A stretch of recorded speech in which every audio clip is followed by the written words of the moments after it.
Hey there, Goa fans. This is Mark DJ Solitaire here with episode 98 of Retro Goa Explorations, my weekly series in which I share in every episode one of my favorite tracks from the 1990s Goa Trance psychedelic dance movement.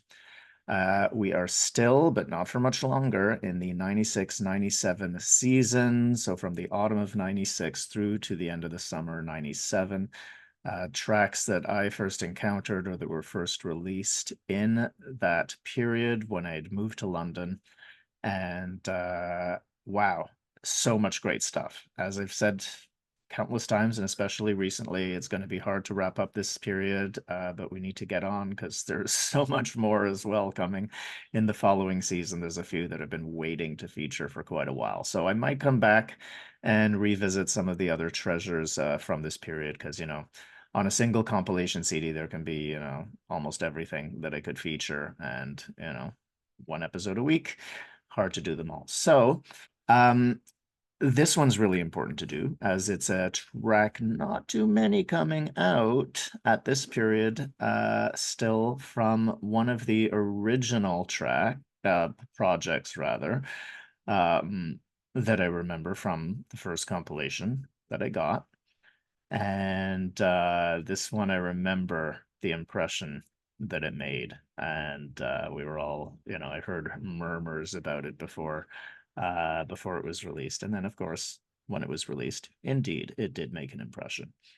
So this is Slinky Wizard with License to Slink, which is based on the James Bond theme.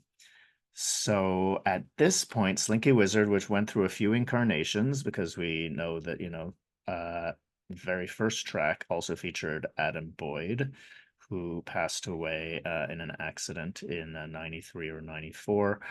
Simon Posford was working on a couple of the original tracks, right, which we've featured, Wizard as well as Lunar Juice. But at this point, he was not working with them. And Gus Till was indeed now part of Slinky Wizard, and he's kind of the last man standing. So we had Gus Till, then also George Barker, Ronnie Biggs, and Dominic Lamb. Dominic was one who I heard as a DJ several times, so he was often performing in that capacity, as was George. Now, Gus was the only member of the project who I knew at the time. I had met him at a dinner with Tsuyoshi when his brother Andrew Till, the legendary founder of the equally legendary Harmonics label, was passing through town with Nick Taylor. So it was a real Australian contingent. And Gus comes from, I mean, he has a huge, rich musical background and he's very knowledgeable about every musical scene. I mean, I'm a classical guy. Gus knows his stuff. Really, really, really informed and educated and creative and inspired. And so this was his idea. He's a huge James Bond fan. And so he said, he wanted to use this incredible theme, and it works brilliantly. There is so much going on in this track, and it's just kind of like variations and meanderings on a theme. And it's just this long, expansive storyline. So long, in fact, that a shorter edit had to go onto the CD because, on a compilation CD and back in the day, 80 minutes maximum. Sometimes it was 74, I remember at a period. So not sure what it was here because I can't locate my airborne compilation CD that this came on. But the CD version is just under 10 minutes. The vinyl version is 12. We're doing the CD version today, but it's just one of those long, meandering, gorgeous storylines where everything just flows with this incredible sense of narrative. As I've been talking about a lot, how, there was just a natural exploration and a natural story, as opposed to a sense of a boxy structure where it's really predictable and, oh, there's a break coming up. None of that here. So again, so this was Gus's idea. He said George was fully on board. He wasn't sure if Dominic or Ronnie were quite as inspired as he was for this particular theme, but uh, This definitely got a huge reaction when played out initially and since. Gus said he remembers it being really quite trippy, sort of seeing all these psychedelic dancers doing James Bond moves on the dance floor. So it's really quite fun. Now, what's interesting for me with this is, I am more into the otherworldly kind of less earthy elements a lot of the time, and especially less tied in to specific cultural references.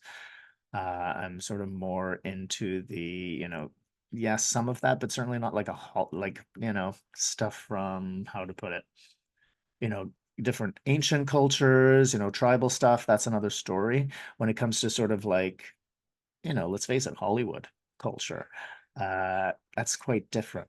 But this is great music, and the James Bond theme is really, really good. And so this is a really interesting twist. And I also love the languaging. If you think about License to Slink instead of License to Kill, I mean, it'd be nice if, our culture was a little bit more slinky as opposed to murdery, So I think there's a few interesting things that I kind of love about the associations with this in the title. And musically, it is just fabulous. There's so much stuff going on. So I've been listening to it, a few times over the last few days preparing, and I just absolutely love it. So we are gonna, buckle your seatbelts because this is a long ride, and it's a fun and fabulous one. So here we go. Slinky Wizard, License to Slink. So right away, we have that legato line of the theme and a voice like sort of, psychedelic play on it.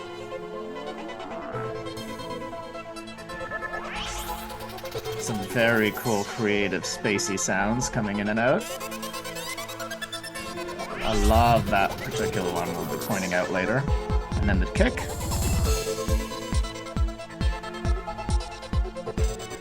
Right, nice light heart chakra kind of kick. That's actually really two different figurations, but there's that real call and answer with those. It's not bass. Just notice the rhythm.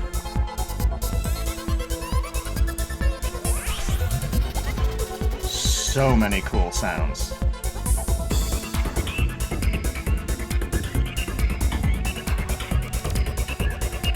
Much more rhythmic at this point. One of the many voices we'll hear coming back. Okay, so this, just that simple mantra-like, right? This is real, like, peak Goa stuff. Very simple mantra, guttural synthy voice. Now we have human voices gated above it. Very interesting progression.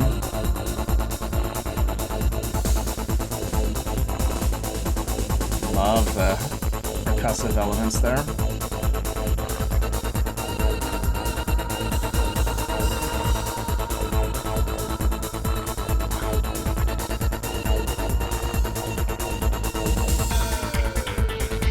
Love that psychedelic break that comes with that sound. Listen to how many things are just folding in and out of each other. It's just incredible.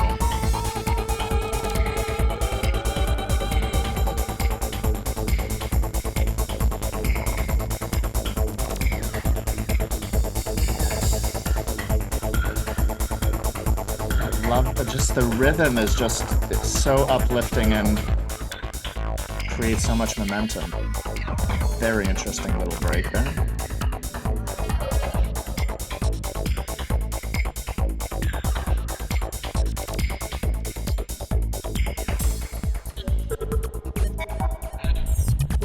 So the whole space really clears for just this otherworldly kind of stuff.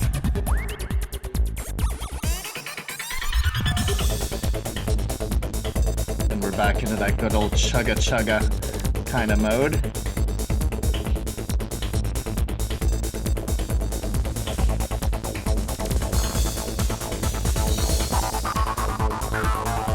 Oh, we got some good old gnarly, grungy kind of stuff.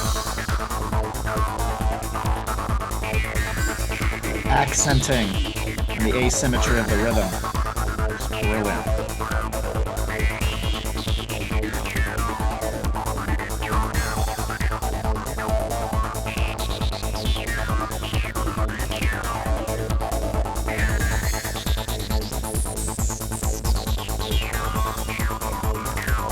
Consistency with that bass line. It's really hypnotic, this.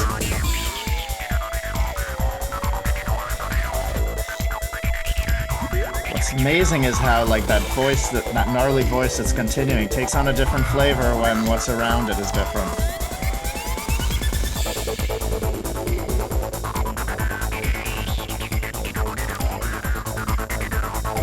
Notice again the accenting of that bass line. Accent comes on the third beat.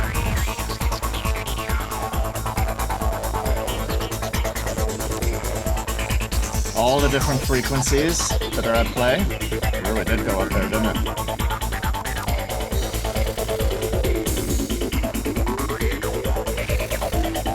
Some of that aerated one going up.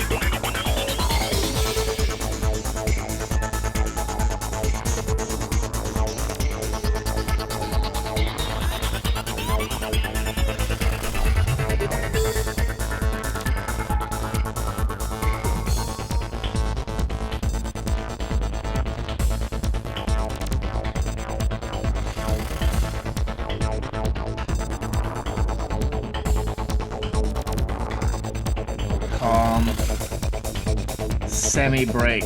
It's a very spacious, long, meandering storyline here with all these twists and turns.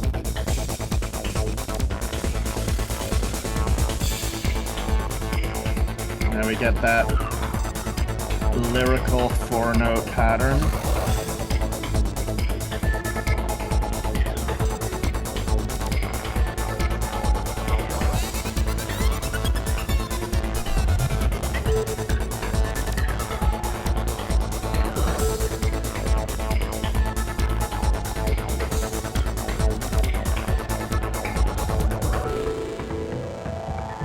Cool pause with the kick coming out.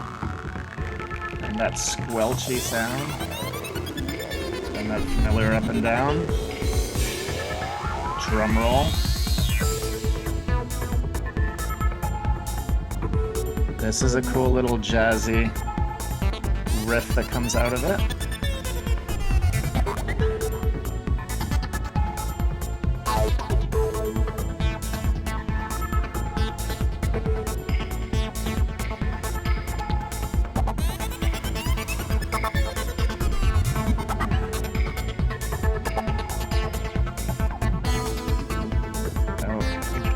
Again, now we get some variations on this. Sounds like an improvisation.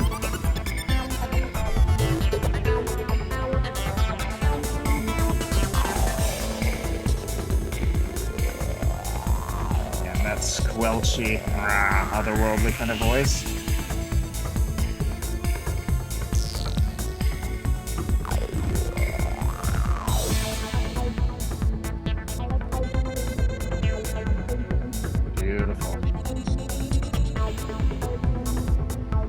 We need more gated voices, don't we?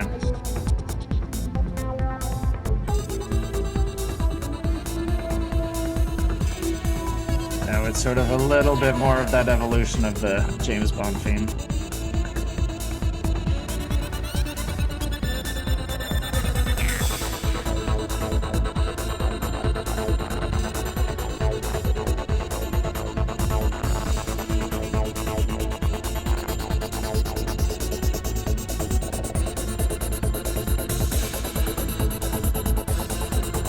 Can I say, I mean, this is just, you just zone out and trip out on this track. It's such a long story.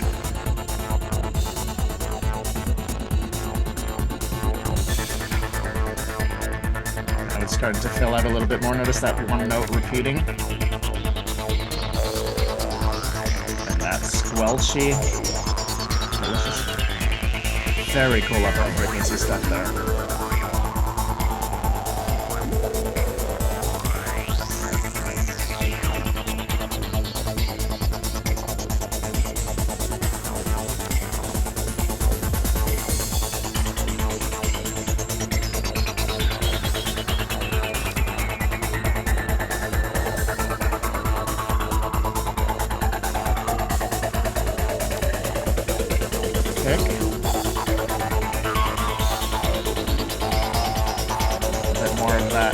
passionate insistence.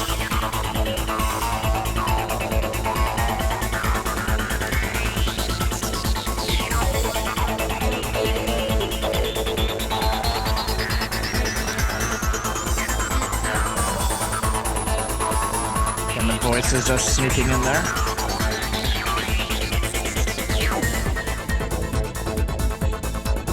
And we're starting to get that opening riff come back.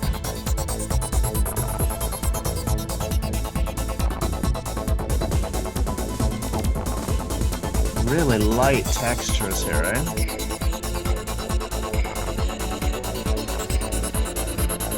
Lower voice skated.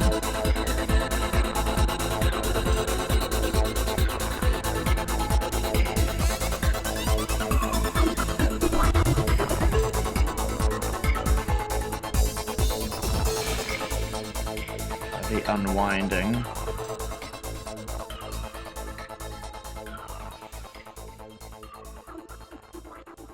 Just this gentle fade away. Whew. That really sounds like sort of a live desk mix.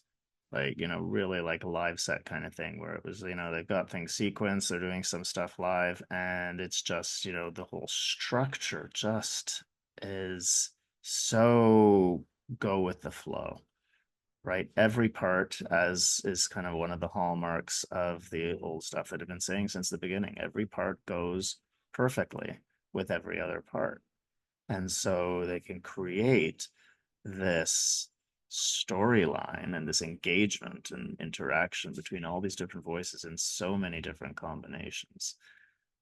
So just magnificent. And gated voices, really, I mean, just there's this beauty there.